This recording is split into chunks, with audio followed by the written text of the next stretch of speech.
श्रीराम के समझाने पर मिथिलेश कुमारी जानकी वनवास की आज्ञा प्राप्त करने के लिए अपने पति से फिर इस प्रकार बोली। सीता अत्यंत डरी हुई थीं।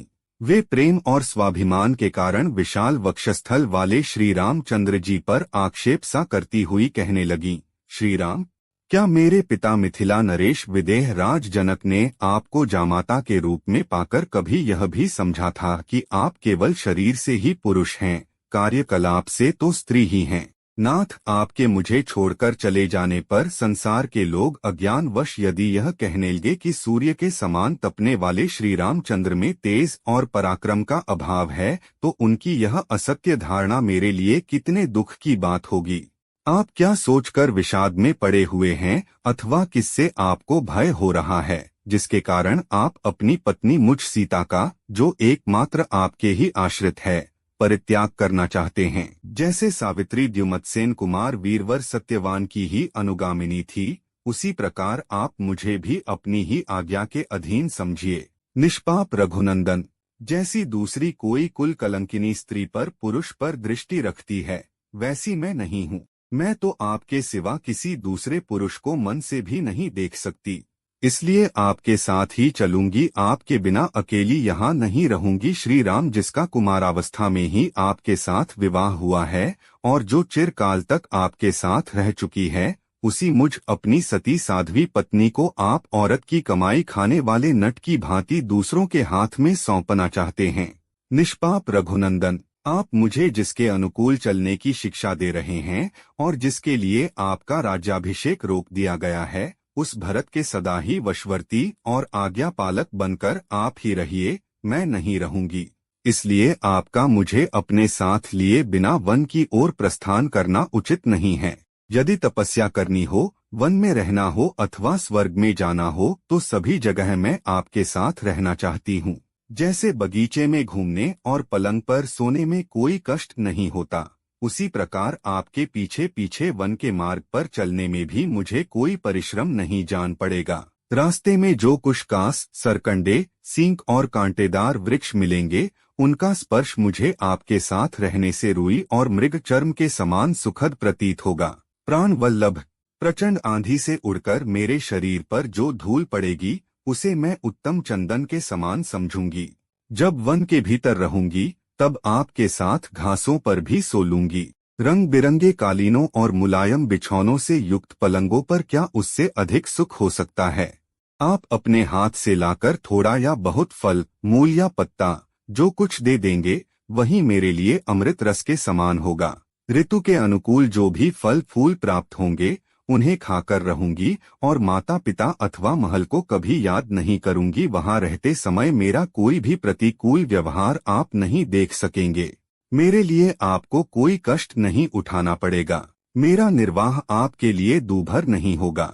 आपके साथ जहां भी रहना पड़े, वही मेरे लिए स्वर्ग है, और आपके बिना जो कोई भी स्थान हो, वह मेरे लिए नरक के समान है। श्री राम, मेरे इस निश्चय को जानकर आप मेरे साथ अत्यंत प्रसन्नता पूर्वक वन को चलें। मुझे वनवास के कष्ट से कोई घबराहट नहीं है। यदि इस दशा में भी आप अपने साथ मुझे वन में नहीं ले चलेंगे, तो मैं आज ही विष पी लूंगी, परंतु शत्रुओं के अधीन होकर नहीं रहूंगी। नाथ, यदि आप मुझे त्याग कर वन को चले जाएंगे, तो पीछे भी इस भारी दुख के कारण मेरा जीवित रहना संभव नहीं है।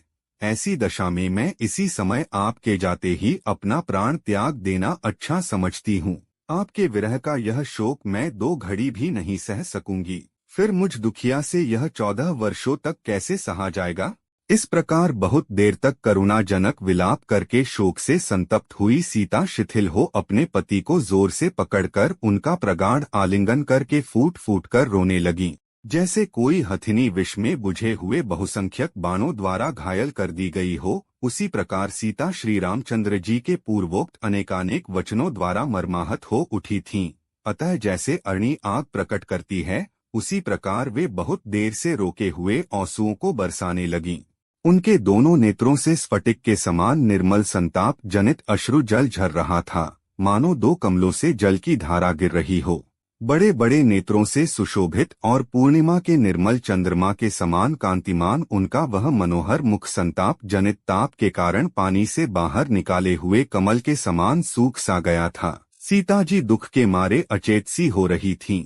श्री रामचंद्र जी ने उन्हें दोनों हाथों से संभालकर हृदय से लगा लिया और उस समय उन्हें सांत्वना देते हुए कहा, देवी, तुम्हें दुख देकर मुझे स्वर्ग का सुख मिलता हो तो मैं उसे भी लेना नहीं चाहूँगा। स्वयंभू ब्रह्मा जी की भांति मुझे किसी से किंचित भी भय नहीं है। शुभान्य, यद्यपि वन में तुम्हारी रक्षा करने के लिए मैं सर्वथा समर्थ हूँ, तो भी तुम्हारे हार्दिक अभिप्राय को पूर्ण रूप से जाने बिना तुमको वनवासिनी बनाना मैं उचित नहीं समझता था। मिथिलेश कुमारी, जब तुम मेरे साथ वन में रहने के लिए ही उत्पन्न हुई हो तो मैं तुम्हें छोड़ नहीं सकता। ठीक उसी तरह जैसे आत्मज्ञानी पुरुष अपनी स्वाभाविक प्रसन्नता का त्याग नहीं करते। हाथी की सूंड के समान जांघ वाली जनक किशोरी, पूर्वकाल के सत्पुरुषों ने अपनी पत्नी के साथ रहकर जिस धर्म का आचरण किया था उसी का मैं भी तुम्हारे साथ रहकर अनुसरण करूंगा, तथा जैसे सुवर्चला अपने पति सूर्य का अनुगमन करती है उसी प्रकार तुम भी मेरा अनुसरण करो। जनक नंदिनी, यह तो किसी प्रकार संभव ही नहीं है कि मैं वन को न जाऊं, क्योंकि पिताजी का वह सत्य युक्त वचन ही मुझे वन की ओर ले जा रहा है। सुश्रोणी, पिता और माता की आज्ञा के अधीन रहना पुत्र का धर्म है, इसलिए मैं उनकी आज्ञा का उल्लंघन करके जीवित नहीं रह सकता। जो अपनी सेवा के अधीन हैं, उन प्रत्यक्ष देवता माता पिता एवं गुरु का उल्लंघन करके जो सेवा के अधीन नहीं है, उस अप्रत्यक्ष देवता दैव की विभिन्न प्रकार से किस तरह आराधना की जा सकती है।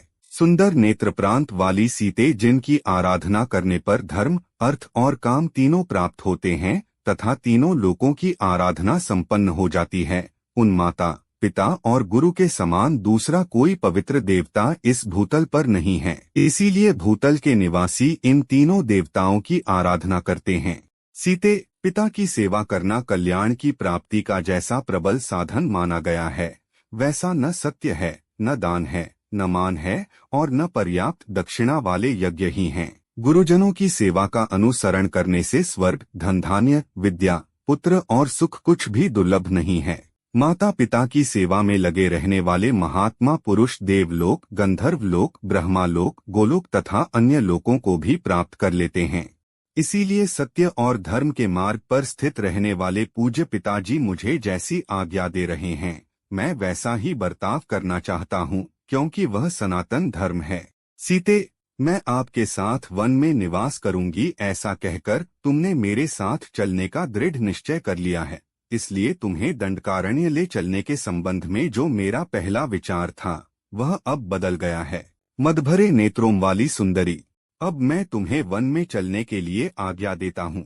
भीरु, तुम मेरी अनुगामिनी बनो और मेरे साथ रहकर धर्म का आचरण करो।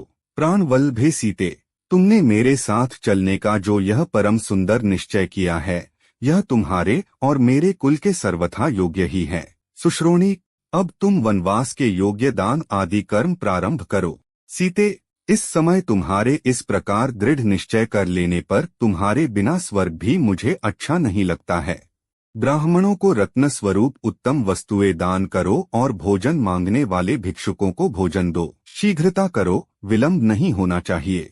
तुम्हारे पास जितने बहुमूल्य आभूषण हों, जो अच्छे अच्छे वस्त्र हों, जो कोई भी रमणीय पदार्थ हो तथा मनोरंजन की जो सुंदर सामग्रियां हों, मेरे और तुम्हारे उपयोग में आने वाली जो उत्तमोत्तम शय्याएं, सवारियां तथा अन्य वस्तुएं हों, उनमें से ब्राह्मणों को दान करने के पश्चात जो बचें उन सब को अपने सेवकों को बांट दो। स्वामी ने वन में मेरा जाना स्वीकार कर लिया, मेरा वन गमन उनके मन के अनुकूल हो गया। यह जानकर देवी सीता बहुत प्रसन्न हुई और शीघ्रता पूर्वक सब वस्तुओं का दान करने में जुट गईं। तदंतर अपना मनोरथ पूर्ण हो जाने से अत्यंत हर्ष में भरी हुई यशस्विनी एवं मनस्विनी सीता देवी स्वामी के आदेश पर विचार करके धर्मात्मा ब्राह्मणों को धन और रत्नों का दान करने के लिए उद्यत हो गईं।